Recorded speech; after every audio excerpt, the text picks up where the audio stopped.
misalkan tujuannya untuk memperbaiki bentuk hidung, itu kita bisa sesuai sama kemauan pasien atau seperti apa, Dok? Nah, misalnya mirip-mirip bentuknya sama ya. Oke, dan biasanya yang sering dibawa tuh hidung-hidung orang Eropa kalau zaman dulu. Kalau Bule-bule gitu sekarang ya, sekarang Dok? hidung Korea agak repot kan sebenarnya kalau di luar negeri kita nggak tahu yang ngerjain siapa gitu. Takut-takut bukan dokter gitu kan. Iya. Kan banyak kan.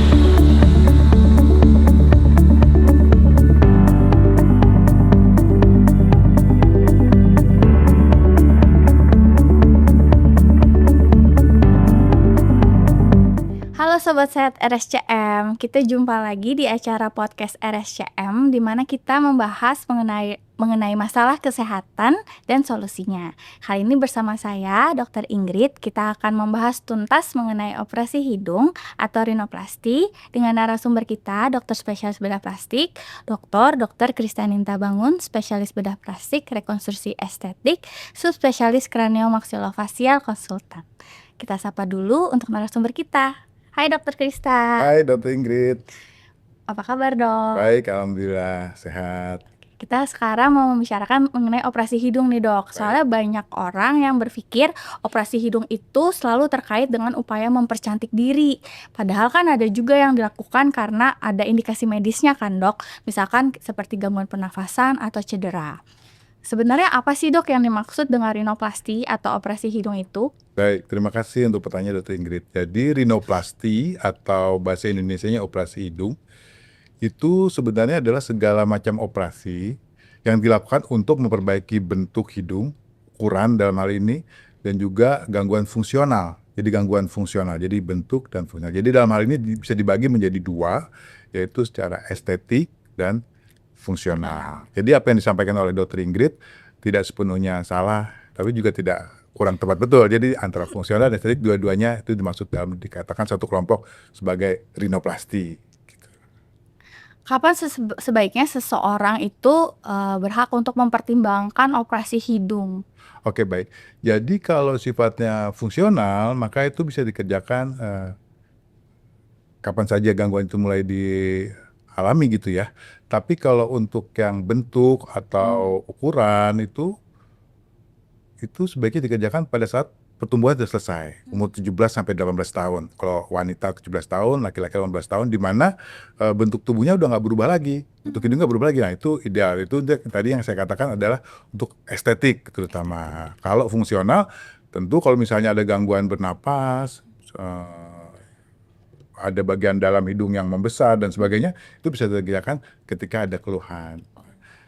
Berarti kalau misalkan tujuannya untuk memperbaiki bentuk hidung, itu kita bisa sesuai sama kemauan pasien atau seperti apa, Dok? Nah, ini juga tidak sepenuhnya seperti itu, karena tentu untuk memperbaiki, kita bicara tentang bentuk ya, estetik tadi, tentu dilihat modalnya dulu gitu. Jadi kita lihat dulu tergantung dari bentuk wajahnya, bagaimana, tebalan kulitnya seperti apa.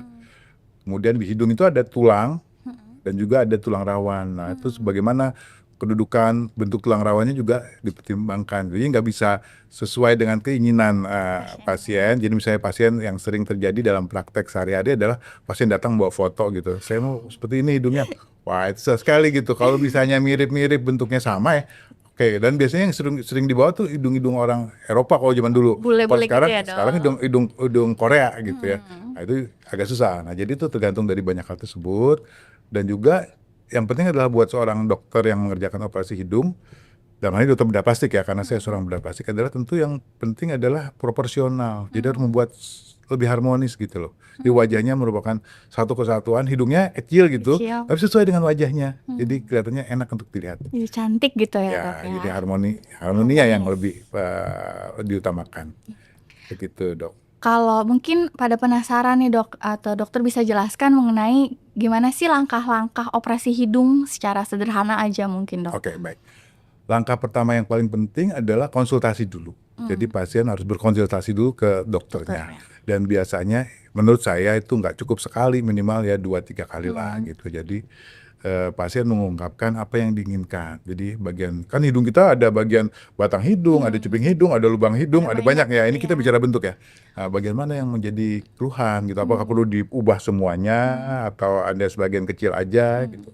Terus yang kedua juga mengenai proporsinya tadi ya. Oh, kira-kira harus disesuaikan. Nah jadi yang pertama ada konsultasi yang lebih dari 1 kali.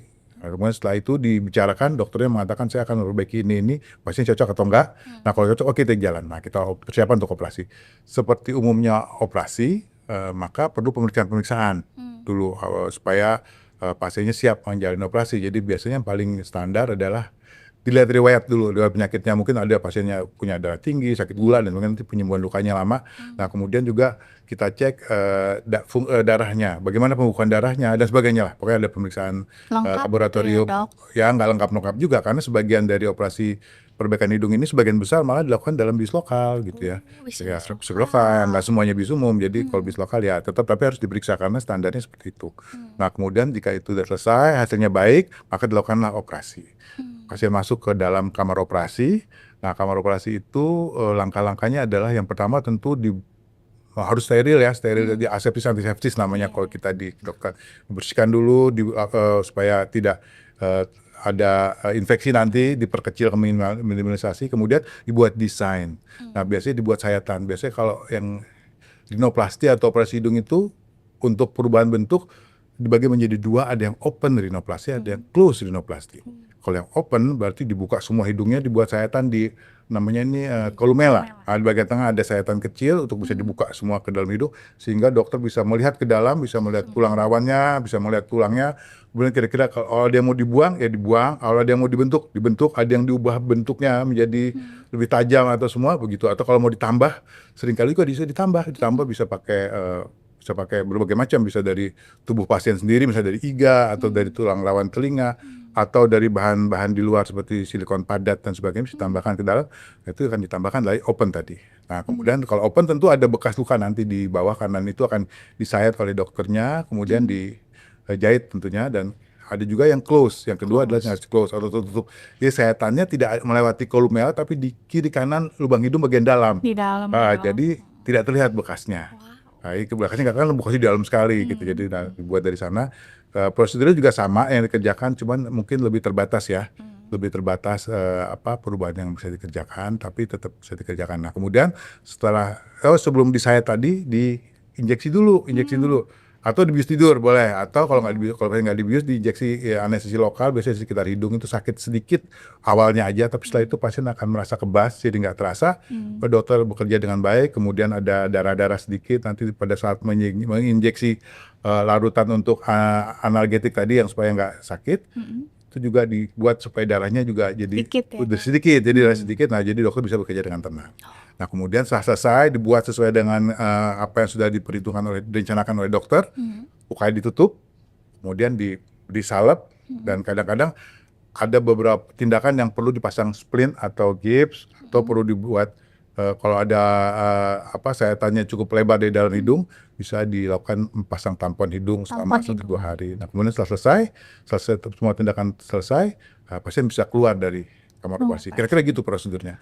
Kurang lebih 2-3 jam aja sudah. Jadi lama operasinya biasa 2-3 jam. Untuk pemulihannya kira-kira berapa lama, Dok? Pemulihannya agak repot. Jadi maksudnya kalau bilang pemulihan, kadang-kadang orang awam suka bilang sembuh gitu ya. Iya. Sembuhnya lama nih, kalau sembuh bisa 6 bulan sampai 1 tahun baru bisa bentuknya udah Kelihatan. betul bentuknya. Tapi kira-kira 1 minggu pasca operasi dilakukan pencabutan jahitan. Nah kemudian setelah itu bengkaknya akan berangsur hilang sampai kira-kira 6 mingguan. Nah setelah itu udah sampai 95% deh.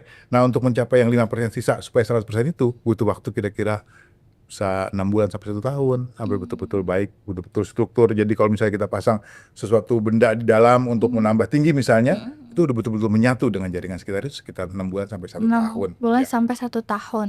Tapi dalam masa pemulihan ini aktivitas pasiennya bisa biasa atau ada dibatasi, Dok? Ada beberapa keadaan di mana 1 minggu pertama, terutama sebelum jahitan dilepas, itu ada beberapa aktivitas yang dibatasin tentu. Jadi misalnya nggak boleh, kalau tidur harus pakai bantal. Enggak. Habis operasi pertama-tama adalah dikompres dingin dulu.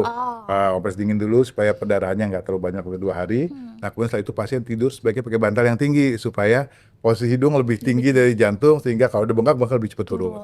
Nah kemudian setelah itu juga ada beberapa tangan, misalnya jangan terlalu banyak menggunakan hidung untuk bersin misalnya, atau meniup dengan hidung ya. Kemudian menunduk juga kadang-kadang indikatornya sih nyeri ya. Kalau habis operasi hidung biasanya kalau orang Islam ya biasa sujud gitu, Sujud. sakit sini gitu. Nah, itu gimana tuh supaya sholatnya agak ya harus pelan-pelan lah itu. Iya. Kadang-kadang kalau bisa dibatasin untuk tidak melakukan gerakan di mana kepala itu membungkuk atau sujud itu supaya bengkaknya nggak terlalu lama. Atau kalau sujud ya lama-lama sujudnya. Iya. Kira-kira gitu Pelan-pelan. dong. Kira-kira itulah biasanya. Kalau rawat inap, kira-kira setelah operasi perlu rawat inap atau bisa langsung pulang gitu dok? Ini tergantung keadaan ya. Biasanya rawat inap itu adalah untuk melihat perkembangan pasca operasi yang bisa mengkhawatirkan keluarga di rumah. Biasanya yang rawat inap itu pasien-pasien di bis umum. Karena waktu kita operasi, kemudian tunggu untuk pasien sadar betul aja tuh butuh waktu kira-kira 4 jam, 5 jam bisa sadar betul. Nah, masih ngantuk-ngantuk, kalau dibawa pulang kan kasihan. Iya. Saya nginep 1 malam. Kemudian yang kedua yang dirawat inap juga adalah kalau kita mengambil, biasanya ngambil tulang rawan iga. Ini sekarang populer di Indonesia gitu, karena di Korea kan, Iya. ibarat sekarang Korea, K-pop ya, mereka bisa K-pop. mengambil tulang rawan iga. Nah, tulang rawan iga itu biasanya nyeri gitu. Jadi kalau pasien dipaksa pulang, pasiennya juga agak susah untuk gerak, susah untuk makan misalnya, atau jadi ke kamar mandi juga susah. Jadi dirawat dulu 1 hari biasanya. Tapi kalau secara umum, kalau yang cuman perbaiki cuping atau menambahkan implan, ada kan sekarang Oh ya, implan implan. silikon dimasukkan ke dalam supaya tinggi ya, itu juga bisa pulang Bisa gitu sih, pulang. nggak terlalu Nggak. terlalu berbahaya, nggak perlu rawat inap lah. Jadi pasien bisa menolong dirinya sendiri. Jadi sebenarnya rawat inap atau enggak itu adalah tergantung dari kondisi pasien. Karena kan perawatannya bukan untuk kepentingan dokter, apalagi rumah sakit gitu, untuk kepentingan pasiennya sendiri. Oke. Kalau untuk bekas luka berarti tadi yang di sini ya dok? Ya, bekas luka rata-rata sih hampir 100%, 99 deh ya, japlat. Itu ratunya nggak pernah ada komplikasi, karena bagian wajah, hidung, mata itu jarang sekali itu jadi keloid yang berinfeksi. Iya. Kecuali kalau jadi infeksi. Kalau infeksi pasti skarnya jelek kalau infeksi. Nah, justru untuk menghindari infeksi itu, dokter biasanya memberikan obat antibiotik. Jadi antibiotik untuk supaya kuman nggak bisa tumbuh di situ, dan juga diberi salep-salep antibiotik lah supaya daerah itu tetap bersih. Karena kalau udah terjadi infeksi, timbul nanah di sana, akan terjadi skar. Bentuknya juga kurang baik. Iya. Jadi bisa miring, itu bisa warnanya beda dan Tertarik sebagainya. gitu ya dok? Ya. Kalau untuk tadi kan salah satunya infeksi berarti ya dok. Apakah ada resiko atau komplikasi lain yang terkait operasi hidung ini? Oke, yang paling sering menurut pengalaman saya sebenarnya bukan infeksi nggak banyak. Yang banyak adalah, yang paling sering adalah bentuk yang tidak sesuai dengan harapan. Gitu. Ya kan harapannya apa, yang keluarnya begini gitu. Nah, itu agak susah tuh, biasanya miring juga paling sering. Oh. Jadi asimetri, kiri kanan nggak sama kayak gitu komplikasinya. Saya rasa itu hal itu. Dan itu sebenarnya sih kalau terjadi yang penting adalah hubungan yang baik antara dokter dengan pasien. Komunikasinya harus lancar gitu. Biasanya dokter yang baik akan meninggalkan nomor teleponnya untuk pasien, sehingga kalau ada apa-apa pasiennya bisa langsung ke dokter yang mengerjakan gitu, nggak nyari ke dokter lain gitu. Jadi dokternya tahu, oh dia miring nih karena waktu itu saya rasa saya motong implannya kurang panjang separuh ya. Nah, dokter bisa tahu karena ini, dan kalaupun diperlukan tindakan untuk perbaikan menjadi lebih mudah dan lebih cepat gitu. Jadi supaya gampang tektokannya gitu ya dok ya. Kalau untuk perawatan khusus pasca operasi gitu ada yang perlu diperhatiin nggak dok? Kan tadi berarti ada tampon ya dok, kadang ada yang spleen gitu ya dok? Ya, perawatan khusus tadi kompres aja, dan diberi salep. Lukanya dilindungi dengan salep. Nah, salep itu juga bermanfaat, salepnya ointment ya. Jadi gini, kalau diberikan salep itu, salep kan sifatnya larut minyak gitu ya. Dan jadi air nggak bisa masuk. Jadi kotoran-kotoran cuma nggak masuk. Kalau yang muslim mungkin kalau mau wudhu gitu ya, juga terlindungi itu lukanya dengan salep itu. Jadi salep, karena pasang plester di hidung itu susah. Iya. Susah. Nggak nempel ya dok? Nanti bulu hidungnya kecabut sakit. Pas nyabut ya, jadi pakai cotton bud, pakai salep supaya terlindung semua permukaan lukanya dengan salep tadi. Dan satu lagi bahwa salep itu memberikan kondisi yang moist atau lembab pada luka, dan kondisi lembab pada luka itu menyebabkan luka sembuh dengan baik. Parutnya jadi tipis, halus gitu, itu malah nyaris tidak terlihat. Oke. Nah sekarang ini dok banyak banget yang tergoda untuk mungkin operasi di luar negeri atau di klinik-klinik yang kita bilangnya mungkin tidak resmi gitu ya dok. Apa sih yang perlu masyarakat waspadai kalau untuk ini? Oke, baik. Sebenarnya luar negeri sih baik-baik aja asal jelas gitu. Misalnya operasi di rumah sakit di Singapura yang dokter bedah plastiknya certified gitu. Nah, itu baik. Di Korea yang klinik yang dokter. Yang agak repot kan sebenarnya kalau di luar negeri kita nggak tahu yang ngerjain siapa gitu. Takut-takut bukan dokter gitu kan. Iya, Kan banyak takutnya karena gitu. pekerjaan ini sebenarnya ini kan sebenarnya pekerjaan yang saya rasa relatif mudah untuk ditiru gitu loh. Jadi banyak di luar sana ya, bahkan di Indonesia juga ada beberapa yang bukan tenaga medis yang punya kualifikasi khusus untuk itu mengerjakan tindakan ini gitu. Jadi dan juga tadi yang dimaksud dengan klinik-klinik yang tidak jelas Iya. gitu. Harus dilihat dulu dia seorang dokter yang punya kompetensi untuk itu enggak gitu. Nah, biasanya yang punya kompetensi untuk itu di Indonesia ya dokter spesialis bedah plastik, luar negeri juga, dan beberapa dokter THT, walaupun tidak semua THT, tapi THT yang minat karena ada beberapa yang mengerjakan. Nah, Peminatan gitu ya, Dok, ya, kalau jadi spesialis. kalau bedah plastik sih semuanya Kita semua bisa. pasti bisa, karena kalau nggak bisa nggak mengerjakan itu, Kan bedah ya nggak lulus di bedah plastik kan gitu. Jadi saya rasa boleh-boleh aja asal kita harus cari tahu dulu dokter itu siapa gitu. Jadi nggak bisa berdasarkan testimoni aja. Kalau testimoni aja bisa dibikin gitu loh. Ya bisa dibikin teman-temannya gitu. Bisa saya bikin testimoni tentang saya bagus dulu gitu. Ketika sampai di sana repot. Apalagi kalau di luar negeri yang nggak jelas, nanti kalau di sana malah ada beberapa kasus yang malah di sana malah uangnya habis, terbengkalai, operasi nggak baik, balik ke sini juga susah. Dan satu lagi yang perhatikan adalah luar negeri itu terutama negara-negara yang sekitar Myanmar, Vietnam, bahasanya kita nggak ngerti. Iya. Bahasa kita ngerti kadang-kadang lebih enak kalau bisa bicara dengan dokter-dokter yang bisa bahasa kita gitu. Keinginan kita dia tahu kan tadi faktor yang paling utama adalah supaya ketemu apa keinginan pasien dan apa yang dimampui oleh dokter gitu kan. Iya. Nah itu kalau kakak susah, nah itu kuncinya ada bahasa. Benar Gitu. sih. Kecuali kalau ya biasanya bahasa Inggris lah, kalau Indonesia biasanya bahasa Inggris. Bahasa Thailand gitu kan juga susah. Nggak bisa. Saya sih nggak bisa. Baik. Kalau gitu kan tadi dokter sempat bilang kita harus memastikan salah satunya dengan dokter bedah plastik yang certified gitu ya, Dok. Ya. Bagaimana sih cara mengetahui bahwa dokter ini benar-benar ahli bedah plastik yang resmi gitu, Dok? Ada Oke, baik, caranya nggak, baik. Dok? Ada. Sekarang di Indonesia kita bersyukur kita punya KKI. Nah, kita yang pertama-tama kita cek dulu di KKI. Di Konsil Kedokteran Konsil Kedokteran Indonesia. Indonesia ada websitenya kki.government.go.id kalau saya nggak salah tuh. Kita cek aja nama dokternya, kemudian kalau ada nomor STR-nya bisa dokter Prangdo ada SIP, SPD, kita coba search. Kemudian yang kedua bisa juga dilihat biasanya kalau dokter spesialis bedah plastik itu gelarnya dia cantumin tuh gelarnya SPBPRE gitu. SPBPRE ya, Dok. Spesialis bedah plastik, rekonstruksi dan estetik. Nah, kemudian yang ketiga adalah dengan membuka websitenya Perhimpunan Ahli Bedah Plastik Indonesia, atau namanya INAPRAS, Indonesian Association of Plastic Reconstructive Surgeon, ada INAPRAS atau PERAPI bahasa Indonesia. Nah, itu bisa dicek dokternya ada nggak di situ. Kalau dokternya nggak ada, ya harus berhati-hati, waspada aja. Waspada ya, Dok. Waspada. Oke, kalau saat ini kan memang banyak orang yang melakukan operasi hidung untuk alasan estetik. Tapi bisa bahas lebih lanjut gak, Dok, kira-kira untuk operasi hidung yang untuk penyakit atau untuk alasan fungsional gitu, supaya orang kebayang gitu yang selain yang estetik. Baik.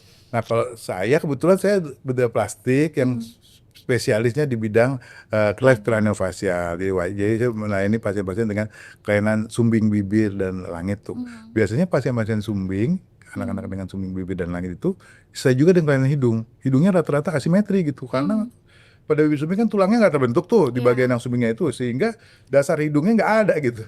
Jadi yang sebelah tumbuh lebih banyak, yang satunya lagi nggak tumbuh, jadi pasti miring, kemudian tidak sama besar. Nah, itu challenge juga. Nah, itu juga dikerjakan operasi rinoplasti biasanya karena pasti ada gangguan, dan juga karena apalagi kalau sumbing-sumbing yang telat untuk ditutup sumbingnya. Nah, itu jadi sehingga itu namanya konkanya jadi membesar, hipertrofi, karena udara lebih banyak masuknya.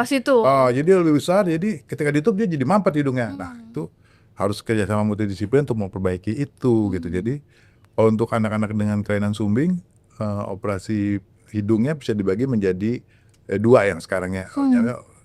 Rinoplasti yang intermediate, jadi saat dia sebelum masuk sekolah, biasanya setelah operasi sumbing langit-langit, kemudian mau masuk sekolah umur 4 tahun, itu berbeda karena 4 tahun tuh 5 tahun udah masuk sekolah kan. Ketika masuk sekolah hidungnya miring, dia dibully teman-temannya. Jadi kita operasi tuh umur 4 tahun. Nah, kemudian definitifnya tentu saat usianya udah cukup umur 17-18 tahun. Nah kalau yang 4 tahun tadi biasanya digunakan tulang rawan telinga untuk yang titik beratnya adalah pada tip nasal. Jadi pada bagian bawahnya aja, yang atasnya sih enggak. Nah, kemudian setelah pada usia dewasa, nah itu baru sampai ke dorsum nasi, ke bagian batang hidungnya. Nah itu perlu sesuatu jaringan ditambahkan supaya tinggi ya. Nah itu biasanya yang paling sering adalah dengan menggunakan tulang rawan telinga. Tulang rawan iga, tulang rawan iga, conchal cartilage graft. Prosedurnya kalau kami di RSCM, kami pakai yang namanya dice cartilage graft. Dice cartilage. Jadi tulang iganya diambil, kemudian dipotong kecil-kecil gitu, sehingga ukuran 1 mili ke 1 mili, kemudian dimasukkan ke dalam spet, dimasukkan sebagai filler untuk menambah tinggi.